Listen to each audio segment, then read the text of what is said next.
She screamed, "I don't need you. I've always had better options." I said, "Then you won't need my help either." When her car broke down at 2 a.m. and she called everyone she knew, she finally realized options didn't mean loyalty. 28 male. Guess I'm writing this because I need to get it off my chest. What happened last week finally made me realize I've been an absolute doormat for the past 3 years. My girlfriend Veronica, 26, and I have been together since college. We met in our junior year when she was having car trouble in the campus parking lot. I helped her jumpstart her battery, and she was so grateful she asked me to coffee. Looking back, that should have been my first clue about our dynamic. For 3 years, I've been her go-to guy for everything. Car problems? Call me. Need a ride to the airport at 4 a.m.? I'm there. Short on rent? I'll cover it. Her friends need help moving? Guess who shows up with his truck? I never minded because I thought that's what you do in a relationship. You support each other. The thing is, it was never really mutual. When I needed help, Veronica always had something else going on. My grandmother's funeral? She had a girls' trip planned months ago. When I got food poisoning and asked her to bring me some soup, she was too tired from her yoga class. But I kept making excuses for her because I loved her. Things started changing about 6 months ago when she got her new job at this marketing firm. Suddenly, she was going to networking events every week, happy hours with coworkers, weekend retreats. Her Instagram became this highlight reel of fancy restaurants and rooftop bars with people I'd never met. When I brought up feeling left out, she'd say I was being insecure and that I should be happy she was advancing her career. 2 weeks ago, everything came to a head. I'd been planning this camping trip for months, just the two of us, like we used to do when we first started dating. The day before we were supposed to leave, she texts me that she can't go because her work friend Damien got tickets to some exclusive music festival. When I reminded her we'd had this planned forever, she said I was being controlling. That night, I did something I'm not proud of. I looked at her Instagram stories. There she was at this festival, hanging all over Damien and his friends. In one video, I could hear her laughing and saying, "Thank God I didn't go on that boring camping trip." When she came home the next day, I confronted her. Not about the Instagram, didn't want to admit I was checking, but about how I felt like she was taking me for granted. How I was always there for her, but she was never there for me. That's when she exploded. "You know what, Tyler? I'm so sick of you guilt-tripping me. Just because you choose to do things for me doesn't mean I owe you anything. I don't need you to fix my car or pay my bills. I've always had better options. Damien's been offering to help me with my car for months. My parents would cover my rent if I asked. I have plenty of people who would do anything for me. I'm with you because I choose to be, not because I need you." I just stood there, stunned. Then I said the words that changed everything. "Then you won't need my help either." She laughed. Actually laughed. "Fine by me. Maybe now you'll stop acting like you own me just because you do a few favors." So I left, packed a bag, and went to stay with my buddy Jared. Blocked her on everything except regular texts in case of actual emergency. Changed my Netflix password, removed her card from my Amazon Prime, took her off my Spotify family plan. All the stuff she'd been using for years without contributing. The text started almost immediately. "Why isn't Netflix working? Did you change the Spotify password?" "This is so petty, Tyler." I didn't respond. She wanted to prove she didn't need me? Cool. Prove it. Update 1. Holy hell, you guys were right. The entitlement runs deeper than I thought. So after I posted, I stayed strong with the no contact thing. The texts kept coming though. First it was about the streaming services, then it escalated. "Tyler, this isn't funny anymore. I need the HBO login for my viewing party tonight." "Are you seriously this childish? Damien says you're being emotionally abusive by cutting me off like this." Yeah, Damien, the expert on relationships. The same dude who's been through 3 girlfriends this year. Then Thursday happened. I get a call from an unknown number at my lunch break. It's the pizza place near our apartment asking why my card was declined for Veronica's order. Turns out she'd been using my card info that she had memorized to order food delivery. I told them I didn't authorize the charge and to cancel the order. 20 minutes later, my phone blows up. Not texts, actual calls. I don't answer, but she leaves voicemails. She's screaming about how I humiliated her in front of her coworkers by canceling her lunch order, how everyone was counting on her to provide lunch for their meeting, how I'm sabotaging her career.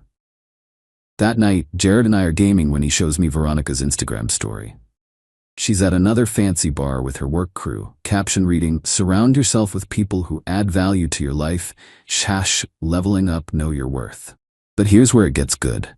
Friday afternoon, I get a text from her. "Can you please send me $200? I'll pay you back Monday, emergency." I didn't respond. "Tyler, please. I'm serious. I know you're reading these. This is important." Then she tried calling. I didn't pick up. She called Jared. He didn't pick up either. Saturday morning, 2:47 a.m., my phone rings. Unknown number again. This time I answer because what if it's actually an emergency? "Tyler?" Her voice is shaky. "I need you to come get me. My car broke down." "Where are you?" "On Highway 83 near exit 42. Please. I'm scared." Now that's a sketchy area at night, but I remembered her words. She's always had better options. "Call Damien," I said, "or any of those people who would do anything for you." I did. He's not answering. No one's answering. "Please, Tyler, I'm sorry about what I said, but..." "Then call your parents, or AAA, or an Uber." I can't. My credit card got declined and I don't have AAA and my parents. "Please, Tyler. There's no one else." There's no one else, because it's 3 a.m., Veronica. Those options you were talking about, they're only available when it's convenient for them. When you're fun, when you're at a festival or a bar, not when you actually need help. That's not, "Please, I'm scared. There's a guy who keeps driving by slowly." For a second I almost caved. Then I remembered 3 years of being taken for granted. Call 911 if you're in danger. Call a tow truck. Hell, call a taxi and pay cash. But I'm not your option anymore, remember? "Tyler, please, I'll pay for gas. You'll pay? With what credit card? The one that got declined? Or were you planning to promise to pay me back Monday like the $200 you needed?" Silence. "Figure it out, Veronica. You're a strong, independent woman with plenty of options. Use them." I hung up. Update 2. The fallout has been intense. So after I hung up on Veronica at 2 a.m., I did text her the number for a reliable 24-hour tow service. I'm not a complete asshole. I didn't want her to actually get hurt. Just wanted her to figure her own shit out for once. According to the mutual friends who've been hitting me up, here's what happened. She called the tow service. They wanted $150 up front. Her credit card was maxed. Remember that emergency $200? And she only had $27 cash. She tried calling more people. Damien finally answered at 4 a.m. and said he was too drunk to drive. Her other work friends either didn't answer or made excuses. Her parents were asleep and have their phones on Do Not Disturb at night. She ended up calling her roommate from college, Becca, who lives an hour away. Becca drove out there, followed the tow truck to the mechanic, and paid the $150. Then drove Veronica home. Sunday afternoon, I get a text from Becca. "You're a piece of shit for leaving her stranded like that." I responded, "I gave her the tow truck number. She had options. She chose to call you instead of handling it herself." Then the flying monkeys descended. Damien texted me calling me emotionally abusive. Her work friends started subtweeting about men who can't handle successful women. Her mom called me. Blocked that number real quick. But here's where Veronica really showed her true colors.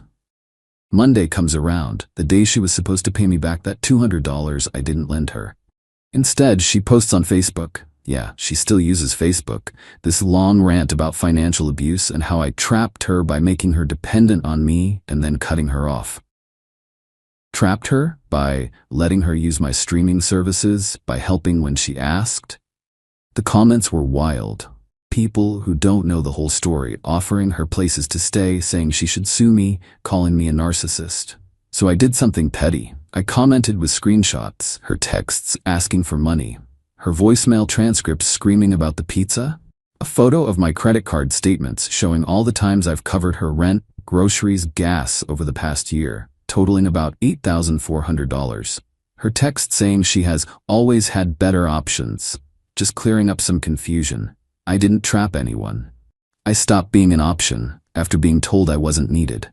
That's not abuse. That's respecting someone's stated boundaries. Also still waiting on that $8,400 in loans to be repaid, but I'm sure one of your better options can help with that. She deleted the post within an hour, but screenshots live forever, and several of our mutual friends had already seen it. Then came Tuesday. I get a call from my landlord. Apparently, someone called pretending to be me and tried to break my lease early. Gave the rental office some sob story about needing to move suddenly for work. Luckily, my landlord knows me and called to verify. I explained the situation, and he said he'd require in-person verification for any changes to my lease. That night, I got food delivered that I didn't order. Then another order. Then another. Someone was using my name and address to order food from every place in town, paying cash on delivery. I had to turn away 6 different drivers and call each restaurant to blacklist my address without my personal verification. Wednesday morning today, I wake up to 73 missed calls. Not from Veronica, from random numbers. Turns out someone posted my number on Craigslist advertising a free purebred puppy, first come first serve, call anytime. This isn't heartbreak anymore, this is war. Final update. I know everyone's been waiting for this update. Shit got nuclear before it got better. After the Craigslist stunt, I was done playing defense. I called my lawyer buddy Drew.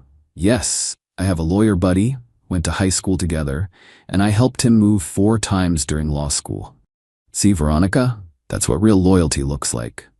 Drew said the fake lease-breaking attempt was attempted fraud. The food delivery harassment could be considered stalking. The Craigslist thing was definitely harassment. He helped me file a police report and send Veronica a cease and desist letter. But before that letter arrived, Veronica made her biggest mistake.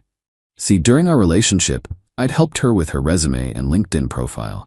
Being in IT, I'd also set up her professional email and portfolio website. I paid for the hosting and domain registration. Everything was in my name. She just had the login credentials. Thursday night, she sent out a mass email to her entire professional network from that email address.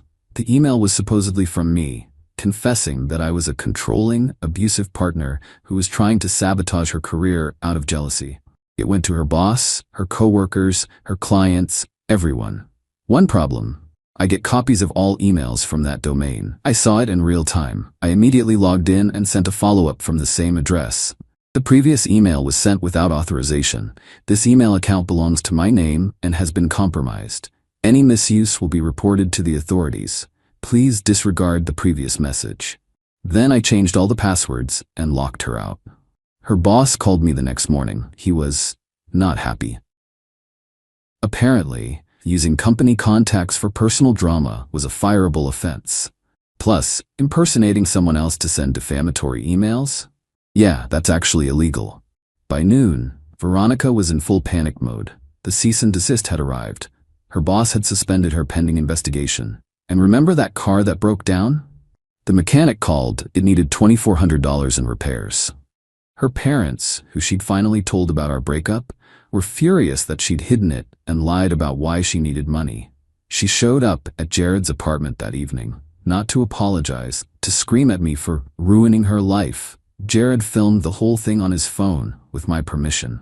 You destroyed everything, my job, my reputation, everything. I didn't send that email, Veronica, you did. From your email system, that you illegally accessed to impersonate me, after I explicitly revoked your permission to use it. I wouldn't have had to if you hadn't been so petty. Petty? You committed fraud, multiple times. You harassed me. You tried to break my lease, all because I stopped letting you use my Netflix password and wouldn't pick you up at 3 a.m. You left me stranded. With a phone, a tow truck number, and all those better options you bragged about. How'd those work out? She actually tried to slap me. Jared caught it on video. I stepped back and said, "We're done here. Please leave before I call the police."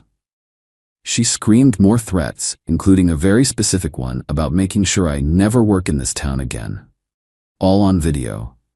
Drew sent that video along with all the evidence to her company's HR department and the police. By Monday, she was officially terminated for misuse of company resources and threatening behavior. The police issued a restraining order based on the harassment and threats. But here's the real kicker. Remember Damien? Her better option? Turns out he's been dating someone else this entire time. His girlfriend found out about all the late-night festival trips and cozy work drinks with Veronica. She was not pleased. Damien threw Veronica under the bus so fast, claiming she was obsessed with him and he was just being friendly. Last I heard, Veronica moved back in with her parents 2 hours away. Her car's still at the mechanic because she can't afford to fix it. Her professional reputation in our city is torched. All those options she had, ghost town. Meanwhile, I'm doing great. Got a promotion at work. Turns out my boss really appreciated how professionally I handled the email incident. Started dating this girl from my rock climbing gym. She actually shows up when we make plans and doesn't treat me like an ATM. Crazy concept, right? Oh, and those streaming services Veronica was so mad about losing?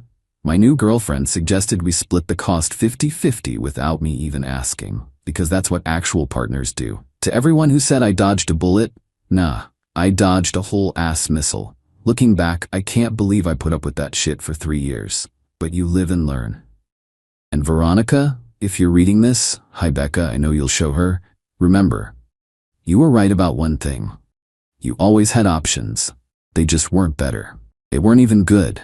They were just convenient for them, not for you. The only person who was actually there for you at 3 a.m. on a sketchy highway? The roommate you hadn't talked to in months. But hey, at least you learned the difference between options and loyalty, even if it cost you everything else.